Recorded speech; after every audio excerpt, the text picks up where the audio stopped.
میں تو اسلام کے نام پہ دبا ہوں، میں تو مسلمان کے نام پہ یہ ہوں وہ ہوں، میرے خلاف فتویٰ جاری کر دینا چاہیے، میرے کپڑے یہ نہیں، میرے کپڑے وہ نہیں، بلا بلا بلا۔ قرآن میں یہ کہیں پہ بھی نہیں لکھا ہے کہ آپ ایک عورت کو فورسفلی پردہ کراؤ۔ یہ ضرور لکھا ہے کہ ہاں ایک عورت کو پردہ کرنا چاہیے، بٹ یہ نہیں لکھا ہے کہ اگر وہ نہیں کری تو زبردستی اس کو گالیوں کی بوچھار کرو، اس کو ننگی بلاؤ، اس کو اتنا انسٹاگرام پہ شرمندہ کرو کہ وہ خود ہی ایسے پردے میں آ جائے۔ یہ نہیں لکھا ہے یار، اب جا کے پھر سے قرآن پڑھو گے۔ یہ ضرور لکھا ہے کہ مردوں کو نظروں کا پردہ کرنا ضروری ہے، مطلب کہ ایک آدمی ایک عورتوں کو شادی سے پہلے اس نظریے سے دیکھ ہی نہیں سکتا ہے۔ اور جو اسلام کے رولز بنے تھے نا، وہ 1500 سال پہلے بنے تھے، جب عورتوں کے پاس کوئی رائٹس نہیں تھے، وہ اپریس تھی۔ اسلام میں 4 شادیاں بھی اسی لیے الاؤڈ ہیں کیونکہ اس ٹائم پہ جب عورتوں کے پتی مر جاتے تھے تو لوگ ان کا فری ریپ کر لیتے تھے اور ان کے پاس اتنا رائٹ نہیں تھا کہ وہ جا کے جسٹس مانگے، تو ایک عورت کی موڈسٹی کو پروٹیکٹ کرنے کے لیے 4 شادیاں الاؤ کی گئی۔ کہ میں اسلام پڑھیں گے اس کے اندر بھی nudity and prostitution was very common, ننگاپن اور ویشاپنا بہت عام تھا۔ خواتین لوگ صرف مزے کے لیے استعمال کیے جاتے تھے اور چھوڑ دیے جاتے تھے۔ اگر آپ ایجپشین سیولائزیشن پڑھیں گے اس میں خواتین کو یہ کہا جاتا تھا کہ وہ شیطان کی ایک نشانی ہے۔ اگر آپ عرب سیولائزیشن پڑھیں گے قرآن نازل ہونے کے پہلے، عربستان میں یہ حال تھا کہ اکثر جب کوئی لڑکی پیدا ہوتی تھی اسے زندہ گاڑ دیا جاتا۔ الحمدللہ ثم الحمدللہ قرآن نازل ہونے کے بعد یہ جو غلط کام بند ہو گیا۔ افسوس کی بات ہے کہ اپنے ہندوستان میں اب تک ہے۔ اسلام ایک وہ مذہب ہے اور محمد صلی اللہ علیہ وسلم وہ شخص ہے جن نے خواتین کا عہدہ اونچا کیا، الحمدللہ انہیں حقوق دیے، انہیں رائٹس دیے، لیکن اس کے ساتھ یہ بھی دکھایا کس طریقے سے حقوق کو قائم رکھے، کس طریقے سے اس عہدے کو قائم رکھے۔ ایک ہوتا ہے کہ کہنا کیا کرنا اور کس طریقے سے قائم رکھنا، وہ بھی بہت ضروری ہے۔ تو اسلام نے یہ بتایا کہ جب الحمدللہ خواتین کو اٹھایا گیا ہے اور کلی طور پہ عام طور پہ مرد اور عورت اسلام میں برابر ہیں، کچھ چیز میں مرد کا درجہ اونچا ہے، کچھ چیز میں عورت کا درجہ اونچا ہے، لیکن کلی طور پہ دونوں برابر ہیں۔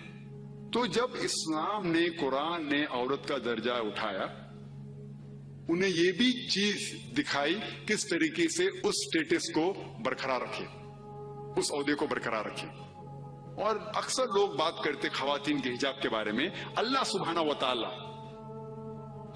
و تعالی قرآن مجید میں پہلے مرد کے حجاب کے بارے میں ذکر کرتے، پھر عورت کے۔ اللہ تعالیٰ فرماتے سورہ نور میں سورہ نمبر 24 آیت نمبر 30 میں کہ اے مومن مرد، اے مومن، جب بھی آپ کسی خواتین کو دیکھیں گے تو نظر نیچے کرو۔ اس کا مطلب جب بھی کوئی مرد خاتون کو دیکھتا ہے اور کچھ بھی غلط خیالات اس کے دل میں آتے ہیں، امیڈیٹلی قرآن کا حکم ہے کہ نظر نیچے کرو۔ ایک وقت ایک مسلمان ایک لڑکی کو گھور کے دیکھ رہا تھا، تو میں نے اس سے کہا بھائی صاحب آپ کیا کہہ رہے ہیں، یہ حرام ہے۔ تو اس نے کہا کہ ہمارے محمد صلی اللہ علیہ وسلم نے کہا کہ پہلی نظر معاف ہے، دوسری حرام ہے، میں نے اب تک آدھی نظر بھی پوری نہیں کیا۔ تو محمد صلی اللہ علیہ وسلم حدیث میں فرماتے ہیں کہ پہلی نظر معاف ہے، دوسری حرام ہے۔ اس کے مطلب یہ نہیں کہ اب 10 منٹ تک کے لڑکی کو گھورتے رہو بنا پل کے جھپکائے اور کہیں گے کہ نظر پوری نہیں ہے۔ محمد صلی اللہ علیہ وسلم کہنا یہ تھا کہ اگر آپ انجانے میں کوئی خاتون کو دیکھ لیتے ہیں، لڑکی کو دیکھ لیتے ہیں، تو جان بوجھ کے اس کے طرف پھر سے مت دیکھو، اس کے خوبصورتی کو دیکھنے کے لیے جان بوجھ کے واپس سے مت دیکھو۔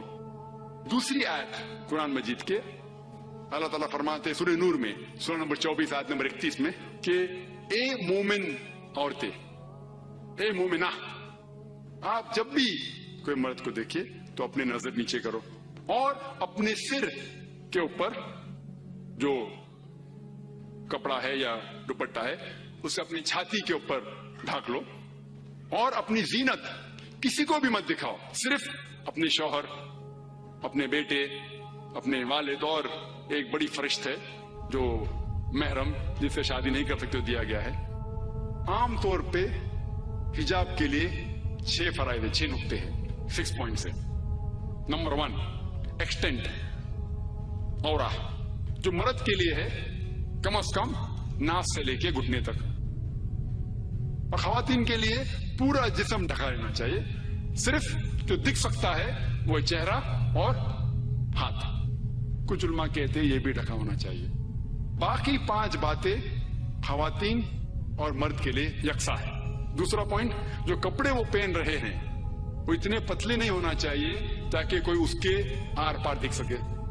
تیسرا پوائنٹ, ایسے کپڑے, چست کپڑے نہیں ہونا چاہیے جس سے جسم کا ڈھانچہ دکھ سکے. چوتھا پوائنٹ, کپڑے اتنے بھڑکیلے نہیں ہونا چاہیے کہ دوسرے جنس کو متاثر کرے. پانچواں پوائنٹ, کپڑے غیر جنس کے, عورت مرد کے کپڑے نہ پہنے اور مرد عورت کے کپڑے نہ پہنے. اور چھٹا کہ کوئی غیر مسلم کے کپڑے نہ پہنے جو اس کی نشانی ہے. یہ 6 پوائنٹ ہے حجاب کے, 6 نقطے ہیں, 6 فرائض ہے حجاب کے. اور اللہ سبحانہ وتعالیٰ فرماتے سورہ احزاب میں, سورہ نمبر 33 آیت نمبر 59 میں, یا نبی کہہ دو اپنے بیٹیوں سے, اپنے بیویوں سے اور مومنہ سے, مومن خواتین سے کہ جب بھی وہ باہر جائے تو جلباب پہنے, اپنے آپ پہ اوڑھ لے جلباب, تاکہ لوگ انہیں پہچان سکے اور انہیں پریشان نہ کرے. People will not molest them, کہ لوگ انہیں پہچانے اور ان کی عزت سے نہ کھیلے. مثال کے طور پہ اگر دلی میں, دلی کی سڑک پہ مثال کے طور پہ 2 جڑواں بہن جو بہت خوبصورت ہے, بہو خوبصورت ہے, بہت خوبصورت ہے, 2 جڑواں بہن چل رہے ہیں دلی کے سڑک پہ. ایک جڑواں بہن پہنے ہوئے اسلامک لباس, پورا جسم ڈھکا ہوا, صرف چہرہ اور ہاتھ دکھ رہا ہے. اور دوسری بہن پہنی ہوئی مغربی لباس, منی اسکرٹس یا شارٹ, مغربی لباس تو منی اسکرٹس یا شارٹس جو تن کو کم ڈھک رہا ہے اور دکھا رہا ہے زیادہ. اور دونوں جڑواں بہن اگر دلی کے سڑک کناٹ پلیس اگر وہاں چل رہے ہیں اور سڑک کے کونے پہ, کنارے پہ ایک لفنگا ٹھہرا ہوا ہے لڑکی کو چھیڑنے کے لیے, میرا یہ سوال ہے کہ وہ لفنگا کس کو چھیڑے گا؟ وہ بہن کو جو اسلامک لباس پہنی ہوئی ہے, حجاب پہنی ہوئی, کیا وہ بہن جو مغربی لباس پہنی ہوئی ہے کس کو چھیڑے گا؟ جو مغربی لباس پہنا ہوا ہے. قرآن صحیح کہتا ہے کہ حجاب خواتین کو محفوظ رکھتا ہے اور عزت برقرار رکھتا ہے. اور اس کے بعد اسلامی شریعت یہ کہتی ہے کہ اگر کوئی آدمی کسی عورت کا بلاత్కాر کرتا ہے, جبر زنا کرتا ہے, تو اس کے لیے سزائے موت, ڈیتھ پینلٹی. بہت سے غیر مسلم کہیں گے سزائے موت, آج کی تاریخ میں 21ویں صدی میں سزائے موت, کتنا بے درد دین ہے یہ اسلام, کتنا ناگوار دین ہے.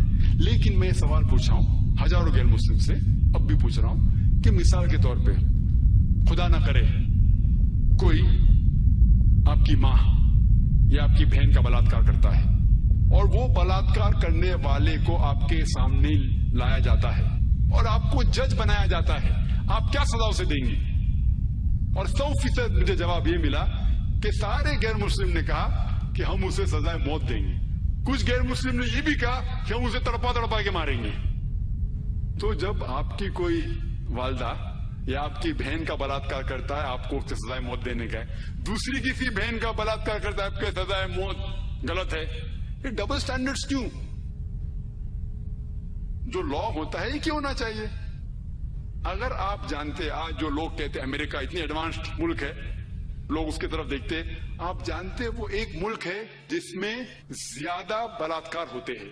ایک ملک ہے جو نمبر 1 پہ نہیں ہے لیکن جو میکسیمم ریپ جتنے دنیا میں ہوتے ہیں اس میں سے ایک ملک ہے USA. FBI کے اسٹیٹسٹکس کے حساب سے 1991 1991 کے FBI کے اسٹیٹسٹکس کے متعلق اس میں لکھا گیا ہے کہ ہر روز امریکہ میں 1756 بلاత్కాر ہوتے تھے. 1996 کے اسٹیٹسٹکس کے حساب سے 1996 کے اسٹیٹسٹکس کے حساب سے US crime department of justice وہ کہتی ہے کہ 1996 میں ہر روز آن ایوریج